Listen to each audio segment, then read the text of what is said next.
Hello everyone, so this is another video I thought I'd put out there about what I often see in yoga, fitness, or even in Pilates. When you're in a plank, what's happening in the upper half? Your shoulder girdle. Definitely everybody's body structure is a little different, but something to keep in mind, right? When you're doing a plank, or you're doing a hover, or anything where you're bearing your weight on your hands or your elbows, what's happening with the shoulder blades?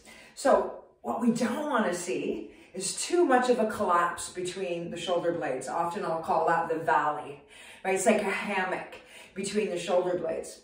Some of us have more, some of us have less, but see if you notice next time you do it, is it a little too saggy there between my shoulder blades?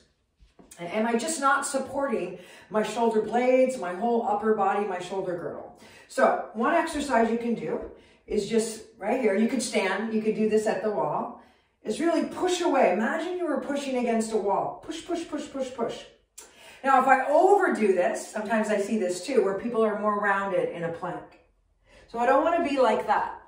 This is too much, a little bit more like a cat curl. So if you can back off a little bit from that. Are you feeling that space, that gap between your shoulder blades? So there isn't this big valley or there isn't this big hammock. So you gotta push away, use your chest muscles, use the muscles all around your shoulder blades. Puff out is often a cue that I'll use. All fours is a great place to start. So here's where I've overdone it, too much puffing out, what we call protraction. And then here's the other extreme, which I see a lot, is where there's a collapse. So just falling off your shoulder blades, your shoulder girdle, what we call extreme retraction. So in between is where I want to go. And I fill the space between my shoulder blades.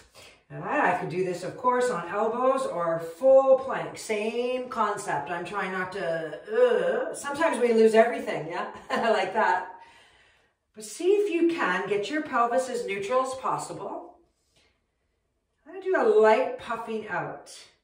Use your abdominals. There's so many muscles to engage, but push the floor away like you're screwing your hands into the floor.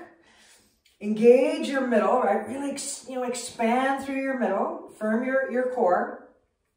And then see if you can just fill in the shoulder blades, right? The space between your shoulder blades where muscles sit, right? Your rhomboids, your middle trapezius. See if you can engage those. And then you'll feel like, wow, I do feel a whole lot stronger in my planks or my push-ups or my hovers.